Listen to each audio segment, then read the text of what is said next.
Hey everybody, welcome to Example of Play. In this video, I'm going to start a little Let's Play series of Field of Glory Kingdoms using the new Rajas and Tribes DLC. It just came out recently along with a big free patch that updates the base game for all players. And I haven't played this game too much recently. I played it when it first came out and off and on. I liked it. It's kind of an alternate take to the Paradox style of 4X game. Has some really fun ideas that I enjoy playing around with. But I haven't played it too much recently, so I figured it'd be a good time to try it out again, see what the game's like with all the updates. So let's go ahead and take a look at the scenario list here. So if you get the DLC, it adds a couple new scenario campaigns, and it also extends the grand campaign map. We'll open that up. As the name implies, it extends the map into India, and then it adds a lot of functionality for tribal nations, nomadic nations. It extends the map into Africa a little bit further, so it gives you some new options. And then it has some new mechanics for gaining legacy points. So in this game, it's all about building the legacy of your nation. Whether you're a big major power or a smaller one, there's different ways to build your legacy and kind of climb the leaderboard. So if we look here, we have a huge list of different factions we can play. The campaign starts in 1054. And if you've never played before, you'll see, just like Europa Universalis, something like that, there's an endless list of tiny nations you can play as, or you can pick from some of the big players. So this is a fun point in history to jump in, because you've got England, France, but then you have the Byzantine Empire is still going fairly strong. You've got the Holy Roman Empire. You've got a lot of different options. But now the game with the DLC, it expands into Africa. And so now you have quite a few options here. And of course, these are less advanced nations at this point in time, but still creates some interesting gameplay options. And then also extends over here to the east into India. And so you have some of those nations here. It doesn't go too deep into India, but it's kind of on the edge here, so you can jump into some of those and conquer this end of the map over here. Now we'll get going and select one, and then we'll talk about some of the other features of the DLC, but just wanted to kind of look over the map there. I'm going to try a game as Solomon. So this is the Solomonic Dynasty. It's listed up here as one of the major nations, even though it starts as just a single province. It's kind of a feature of this new DLC, is a good one to try out. So it's the Solomonic Dynasty. Has an interesting history here of basically claims legacy from King Solomon from the Bible, and having like a Christian Ethiopia nation that you can try to expand from and grow. So that's what I'm gonna try to do. If we look around, we can see we've got quite a few neighbors here, and I've kind of played around with this start a couple times, and it plays out differently every time, which is pretty fun. You're not going to get the exact same thing every time when you play this game. So we will try a game as then. So let's go ahead and get started. All right, so we got loaded up here. Before we start, this box popped up to kind of talk about a couple of the new mechanical features that come with the DLC. So that's great trades and war campaigns. And these are options that give tribal and nomadic nations some more flexibility in earning the legacy points. So the way you win legacy points are like your victory points. That's how you win the game, other than just playing and having fun. And so the first one, the great trades, you get these through special merchant buildings that trade certain resources and generate legacy points, but they also generate money. And these are kind of reflect, historically some of these nations were along like the Silk Road and other important trade routes. And so it gives you a kind of an alternate way. Even if you can't dominate the map in the way that the bigger nations can, you can still kind of carve out something for yourself to earn some legacy. And then the war campaigns is a new tool, kind of a way to wage a war, where you, instead of needing a claim on a province to be able to declare war, you can just go to war with someone and set your own war goals. And so basically you have like a certain amount of turns to try to complete certain goals that you set for yourself. And it's kind of like a push your luck thing of the more goals you set, the bigger your reward might be, but the harder it is for you to do it, because you only have a certain number of turns to complete those goals. So a little additional flexibility in how you go about doing war and giving you a reason to go to war other than just chasing after one claim after another. You can earn some legacy points by kind of setting out a little quest for yourself and accomplishing those goals. So we'll close that. And we'll see here. Now, I'm not like an expert player at this game or anything, just playing it for fun, trying out some different parts, showing it off. But one of the things I love about this Field of Glory Kingdoms and Empires Before it is the way all this province and region management works. And so we'll kind of look at it real quick. Down here at the bottom, you see you have your populations represented by these little figures. There's different types. So there's like peasants, and then there's freemen, and then over here we have clergy and nobles. And these people, you can kind of move them around, and they do different jobs. Certain ones can do different things. And then that's basically like where you're assigning your workforce, where you want them to generate resources for you. And so there's food, infrastructure, money, military, manpower, kind of covers several things there for the military. Piety or religion, which generates piety and some other things, and then stewardship with your nobles, and this represents kind of like the government of your nation. And so all of these are important, but it's kind of a balancing act of where do you allocate limited workforce, limited options, and then what buildings you build. So over here you have how many building slots you have left, so we can build 3 more buildings right now. But as the province grows, we can add more buildings as we get our population up. Won't exhaustively go through it right now, but I really like this system with the buildings. So whenever you go to choose what kind of building you want to build, you have only one option for each category, basically. And then you can do this edict to pick something particular you want, but that's a little more limited. It costs your authority resource, which we don't start with any. But anyway, for each time you go to pick your building, it's kind of random here. Like sometimes you'll get certain ones, but especially as you go, you'll get just different options. So if you play this scenario over again, you'll get some of the same, but some different options of what to build. And then after you build something, you'll get a new set of options. So they all do different things. They all have different perks and minuses. And so I think it's just a really fun system. So we'll talk about some of the different options as we go here. For our first building, I kind of like to get a little extra food going to get our population growth going good. So I'm going to take this nuts gatherers. It's going to give us more food, health, and also could eventually give us some more bonuses if we find pottery or get pottery here. So basically most of these buildings will have some kind of intrinsic bonus that they give, but then also they'll have bonuses. If you have access to certain resources, it will improve basically their output. And then this one also produces nuts and seeds, so that makes that a resource that's available here that could then tie into other buildings later. So yeah, this one's got a lot of good bonuses, pretty good a starting point for us, so we'll go with that. If we look down here, we can see what buildings are already there, but some of these are actually impediments. They're kind of like negative buildings that we need to remove one way or another. We have like a sterile basin.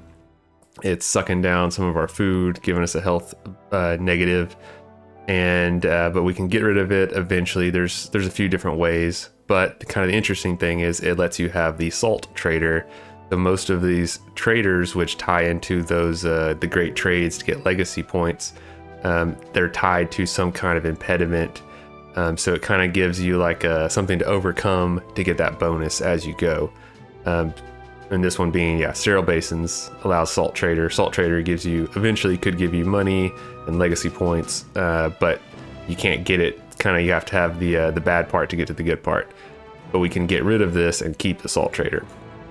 And then here, likewise, we have poisonous reptiles, lovely, which just, saps some more of our resources, doesn't do anything for us, but we can eventually get rid of it a few different ways, either by having an army here with at least 50 combat power, we'll eventually remove it, or we could get a special regional decision that'll let us get rid of it, which we'll talk about those here in a minute.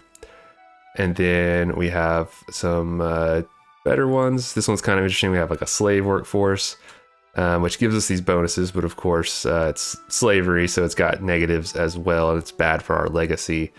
But eventually, it has pretty detailed information about it here, and kind of the historical context for this era of history. But eventually it'll go away on its own, basically, because we're not going to be enslaving more people. And then over here, our military buildings, we have like a rustic fort, a minor garrison, and we have basically a village with the king has a house, so that's nice. But we have these independent hillsmen that are another impediment that's a drag on this region until we can get rid of them, either by having an army with 100 combat power, building some of these buildings, or using one of those decisions if we get a hold of it. So kind of interesting that we start with a variety of things here. And actually I found if you restart the scenario, you can actually give, some of these will be the same, but some will be different. So right off the bat, you'll face some unique challenges. All right, so with all of that said, let's go ahead, we'll check out our army here. Nothing to get too excited about. Our leader of it is not the best. 1 attack, 0 defense. If we look, we got a few other options of people we could put in charge. So I think we'll go with maybe more balanced, put our uncle in charge, or we don't want to, and they all have some kind of trait as well, so we don't want to put a negative leader in charge, but we'll put our uncle Fire Simbet in charge of it. Now whenever you change that, and his loyalty is a little risky, his loyalty is at 50, so he might not be the best guy to put in charge, but we'll roll the dice. He's looks like a good leader, maybe he'll come around. All right, and then we'll go ahead and check out our neighbors real quick. So we have the kingdom of Volodia over here, which they actually have several provinces. And then we have those guys, Simeon, Zagwian.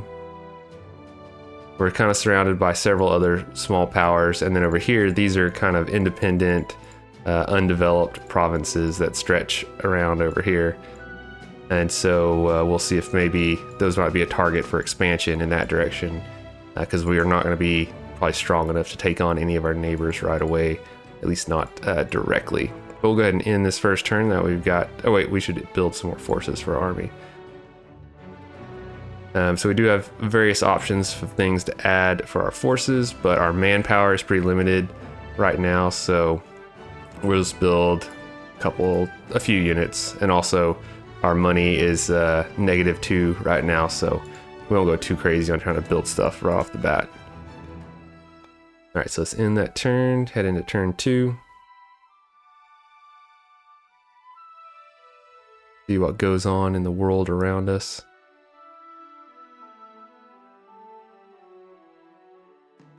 And then, yeah, the fun thing is like every turn, this will change here, but then you might get some new, besides just the actions you take, you might get some new regional decisions you can take, which are kind of like cards you can play for special actions that all have usually some kind of cost, but a lot of them are good. They can kind of help you out, give you a little boost if you get the right one at the right time. And we can see that, yeah, we're tied with a bunch of people for last place as far as how much authority. Well, there's some people that are worse off than us. But we're, yeah, bottom of the stack pretty much to start here. Now let's see. We gained some authority. We did get a regional decision, restore order. So if we click this, we can see our decisions that are available to us. Like I said, these are basically like special actions we can take that'll kind of accumulate over time, and we can choose to use them. But we don't need to use the restore order right now because everybody's happy enough. And then we gained a claim on this region down here, which, yeah, we would like to act on that claim, but we're not strong enough to take on, even though their standing army here is nothing too strong. There's still a garrison at their main city here, 42 combat power versus our army's only got 27, so we'd stand no chance of trying to attack them. So we'll just leave that alone. If we didn't look yet at our leader, but he is a very good administrator, but abysmal military. So kind of feeds into our current strategy, which is going to be that we are going to focus on building up infrastructure wise and not worry about military stuff just yet, because we don't have much of a military, and we don't have any good military leaders really, but we have a very good administrator for a ruler. So we'll focus on building while we can. Now I'm going to keep these guys. I could move down here to build a little faster, so you can move like your freemen or peasants from food production to infrastructure to build faster. But I want to keep them on food production. That's going to grow my population faster. So every time that goes up, we get another little block of population down here that we can move around to do different things. And then there's peasants, which can do either industry or build up your infrastructure or increase your food. Oh, those guys, they conquered the independence next to us on the second turn. We didn't even think to try for that yet, but that's all right. We'll just focus on our one province and make it really good. And then the other common population type is the freemen, who can also do commerce, so they're a little more versatile. And then it's the nobles and clergy are a little harder to get, a little less to come by. And then you'll see we don't have anything on the military here. We could put the nobles up there to produce like more military equipment and supplies, but we don't want to do that. We want them down here on stewardship, and that's basically going to move us towards improving our government and stability and that kind of thing. All right, so we got regional decision. We could add a priest, but let's see, the high screen, so we could do that one there. We could turn, so I was just saying, so this is one way that we could get more clergy. We could use this to turn one of our freemen into a clergy population, but not going to do that right now because we need all the workers we can get before we worry about adding more clergy. All right, one more turn to get our nuts gatherers built, and then we're still working on some of our military there. So yeah, we'll just leave that alone. It's gonna be a little slow going here at first, especially because we just got the one province. We're not an advanced nation or anything, but I'm one of those people that I like playing around with the little tiny nations and trying to build them up. Usually when I play these kind of like paradox games and stuff, I hardly ever choose the big nations like England or France. I like playing as the little guys and seeing if I can make it work.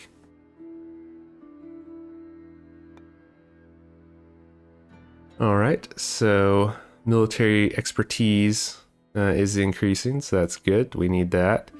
And then a new decision, motivate troops. We could take that to all allied units. The region will gain, with at least one experience level, will get +1/+1 defense and attack in the next turn. All right, so that could be useful if we did expect to go into some kind of decisive battle. It could be very helpful to have that, but we'll keep that in our pocket for now. Now our first building got done here. So we see that now it's here, the nuts gatherers there. We're gonna have more food coming in, more health bonuses, and the nuts and seeds resources available. So later there might be a building that we could build that can use that resource, so that would be handy. And then one more turn to grow our population, but let's see what new options we have. So we could keep going with food and get exotic fruits gatherers, or we probably want to look at some of these other ones though for now. Now I like the commoner cemetery. It gives us a little health bonus, piety bonus, loyalty bonus. Those are all pretty good things, and we don't have any buildings in that category yet, so a place we could fill in. We could also build the hamlet, and that's going to kind of improve our manpower. It's going to expand, basically represents sort of expanding from a little bitty village to a hamlet. It's going to give us loyalty, increase our garrison, give us more manpower, a lot of different bonuses from that. But it has -8 money. It's going to cost money to have that. And we're already at -2. So we want to build something that's going to give us money if we can. There's a lot of different things to try to choose. Like we could build this spice merchant, but actually he's going to lose us money again because we don't have access to it, and we don't have access to the spice anyway. So that's not going to be a good option for us right now, I don't think. The brickworks would let us get the tiles and brick resources and increase our infrastructure so we could build more stuff faster. But I think, yeah, since we can't build anything that's going to really give us any money, I think I'll go with the commoner cemetery to get the health and piety and loyalty bonus. Kind of all good baseline things to have, and it only takes 3 turns to build that. And then on the next turn, we'll get another population so we can maybe put someone down here into commerce to generate some money, because right now we're at -2. It's definitely one of those things when you start a small nation like this where kind of every little thing counts because you need a little bit of everything. But we will prioritize growing our population, then growing our infrastructure, and then generating some wealth over these first few turns. Now, as our authority goes up, having basically stable government, it's kind of interesting how it works in this game. Having the stable government is represented by increasing your authority, and you have your prestige or your legacy score here, which is kind of your prestige. That's how you can win, but you need authority that represents kind of the stability of your nation. If you're going in the right direction, you can accumulate authority points, and then that's kind of like your political capital can be spent to do certain things. And the more of it you have, the slower it accumulates, so you want to spend it and use it for things. And then also, the more you're generating, the better your chance of getting these progress tokens, which is kind of a little bit nebulous concept, but you can see some of them have these little dots here. And basically, when you accumulate 5 progress tokens, your government increases to like the next level. So we don't have any yet, but we could get one at any time. All right, so now our population went up here, so I'm going to move this Freeman population down here to the Commerce tab to move us where now we're at least gaining a little money. Instead of losing 2 every turn, we're gaining 3. And then I'm going to set us a kind of short-term goal. If we can get our military power to 50, then we have a chance, 10% chance every turn of getting rid of the poisonous reptiles that are hanging around in our nation that are just, yeah, sucking down money, food, infrastructure, all the things. So we'll see if we can kind of work on that, small goals to start, work our way up to bigger things. But actually we can't right now because our manpower is only at 12 and we need at least 15 for these units. So yeah, it's tough all over. We'll have to wait a little bit longer, kind of let that manpower build up. But also it speaks to why you don't want to be too aggressive with this like starting army, because if I send them out and they get wiped out, it's going to take a long time to rebuild because our manpower is coming in real slow here at the beginning when we only have the one province and it's not densely populated just yet. But over time, that'll get better. We'll be a little more flexible. All right, so we gain like a character in our court, and then we gain a decision. We can recruit non-standard units, but we're not going to do that right now since I want to save our manpower to build just our regular ones before we try to worry about recruiting anything exotic. So we'll let that keep building. And then we can set these to be built anyway. Oh, no, we can't actually. I thought we could. No. All right, so let's go on to the next turn.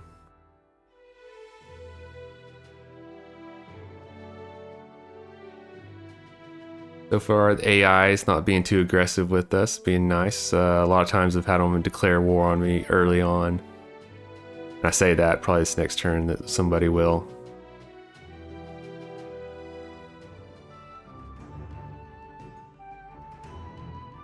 We're still tied for 196th place. But at least we're gaining a little legacy every turn. Alright, got the priest one again. Which we still want to conserve our population for being productive before we worry about anything else. And we got a little authority bonus. Alright, that's nice. And then now we can recruit. We'll recruit these horsemen. They're going to give us the biggest combat power bonus for the manpower weight of them. So we'll do that to try to get up to 50. So we can try to get rid of those reptiles. So we'll be a little more productive.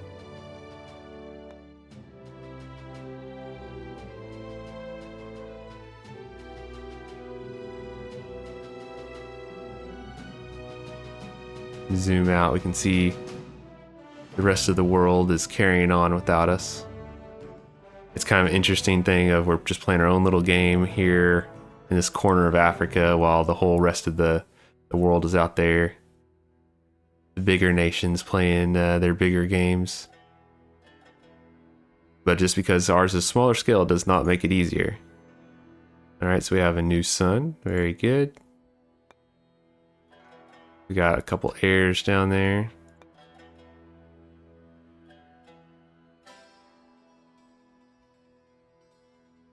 Alright, we can fight the plague, which I don't think we have any plague right now, so we're not worried about that. And then sometimes the construction will like bleed over into the next one, so it just automatically picked the discrete hamlet. So the ones with like a green border around them, actually they don't take up a slot, so you're limited on how many buildings slots you have, which increases as you increase the population, but it limits how many you can build. You have to kind of balance growing your population at the same time as growing your infrastructure. But the green ones don't take up a slot, so they can be useful because they're kind of like freebies that you can build.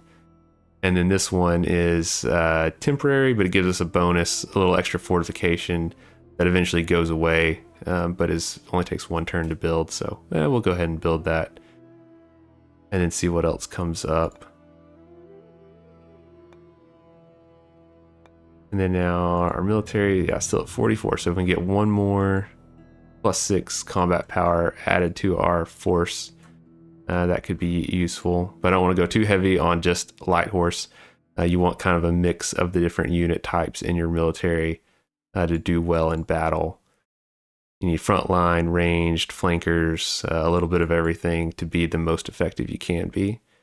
But now we see we have our commoner cemetery over here, so that's good. Gives us some bonuses.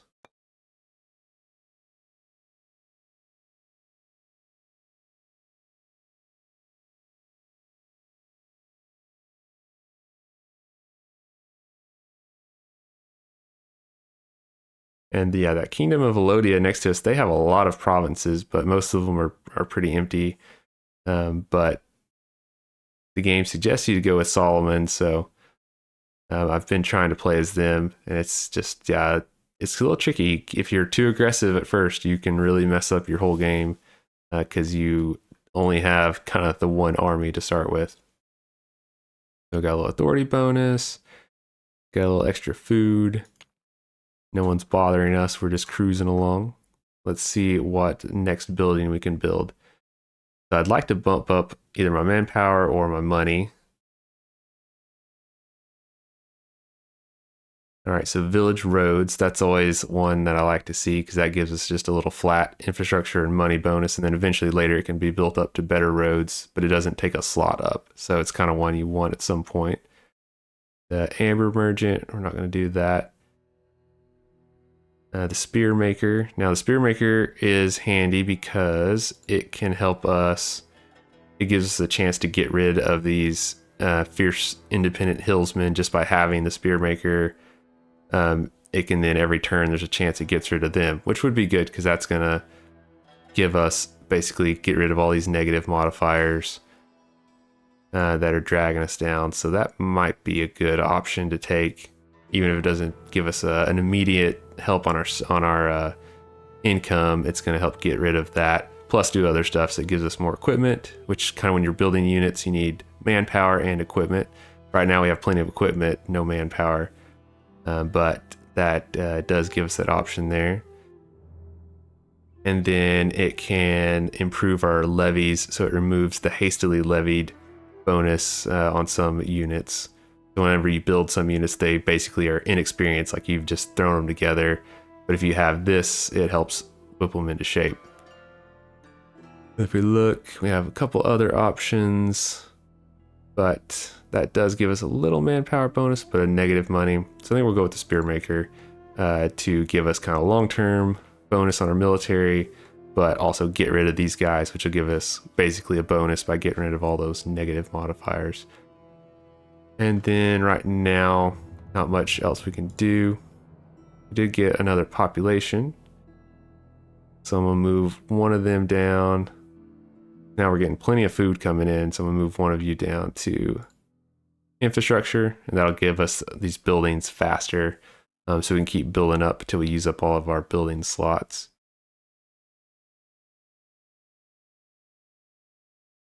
And then actually I want to move my 2 freemen down here to commerce, so I've got a little money coming in, and then 2 peasants onto industry, so we're infrastructure, so we're building a little faster, and then we'll slow down on our food, but that's okay.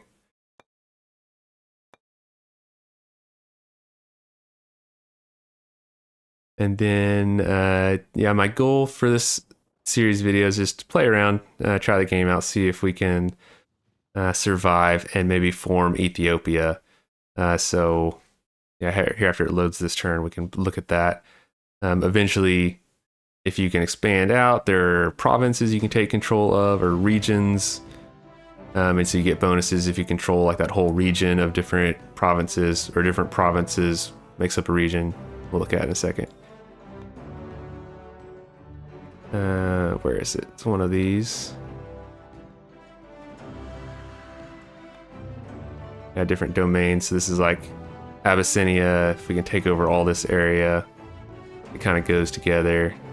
But really what I'd like to do is conquer enough to form Ethiopia, which we can do, but we need to get up to a size of 10 before we can do that. So that's kind of my goal for this series. We'll see if we can get there. And then I might skip ahead a little bit between videos just to make some progress a little faster. Let's see what we got. All right, so we've got some heretics. So we've got this showing up here, religious trouble. That might give us a reason to boost our clergy the next chance we get. Because that's giving us a bunch of negative modifiers, but only for 5 turns. And then also Demot, or however you say that, we've got a claim on them, they've got a claim on us, fair enough. But just like we can attack them, they're not gonna be able to attack us, because we both basically lack the manpower to overcome each other's garrisons. Ooh, but we did get, let's see if we can use this decision, prospect for resources. So region still has some untapped potential, resources yet to be discovered. If we prospect the land entirely, we might find a new trade good, or get rid of a detrimental natural site. So that could help us in either direction. And it's a little bit expensive, costs 100 gold, which we've got 390 and 10 manpower. We'll go ahead and go for it, see if we've got some resources we haven't discovered yet. And it takes 1 turn for that to play out. And then let's see, we got 1 turn for our Spearmaker to get done. All right, so we'll cruise on into we'll play a couple more turns for this video before we move on.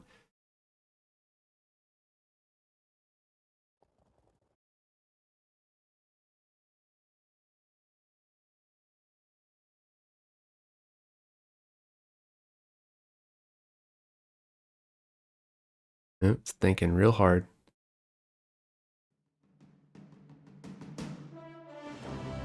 Hoping we get a progress token at some point in here.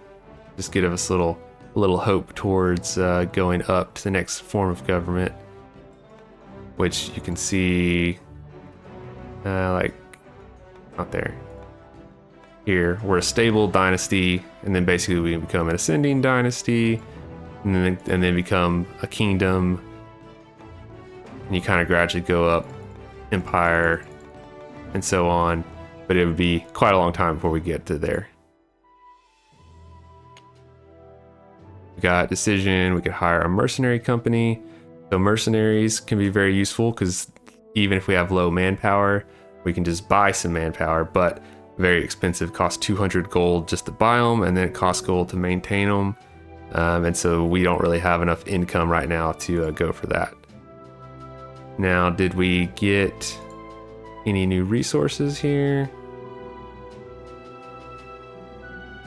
Don't know, it might not have worked out for us. Didn't say anything. Oh no, let's see, a new mineral vein has been found by our prospectors. So we found something. A silver vein. All right, so we can click this button to see all of our trade details in that region. So we did find a silver vein. Now we'll just need to see if we can find the build up a mine to exploit it, which we might have to wait for that to come up as an option here to go after that silver vein. But that's good to know. Give us some money later on. And then now we got the spearmaker built, so that'll give us a chance every turn to get rid of those hillsmen. And if we can figure out a way to get rid of these poisonous reptiles, that would be good too. And then there's quite a few interesting options here.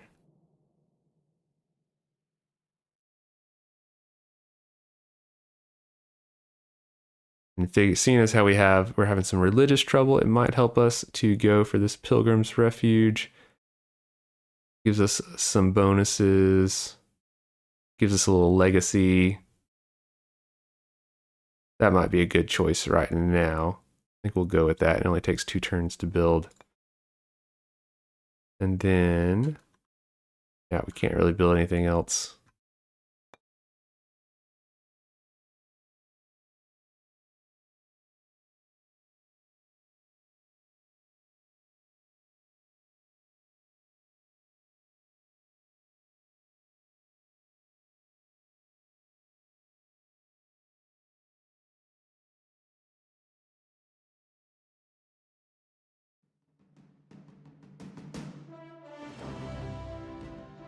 Still just cruising along.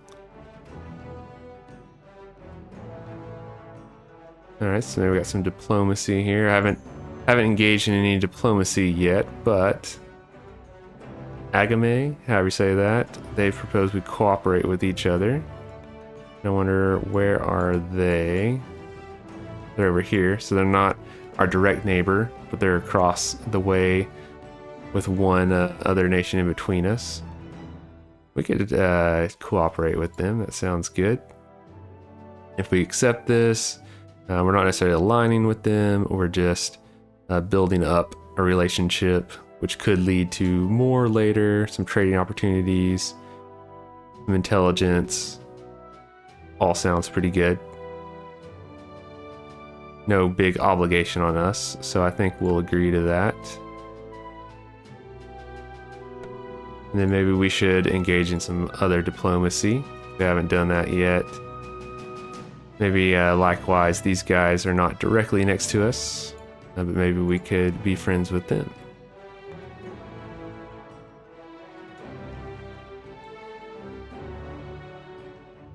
But I don't know if I don't have the option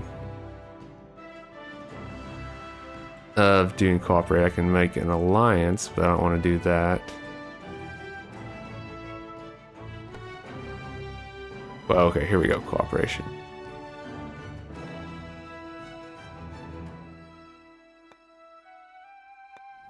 We'll propose cooperation with them too, so maybe we'll make some friends out there. That could be good.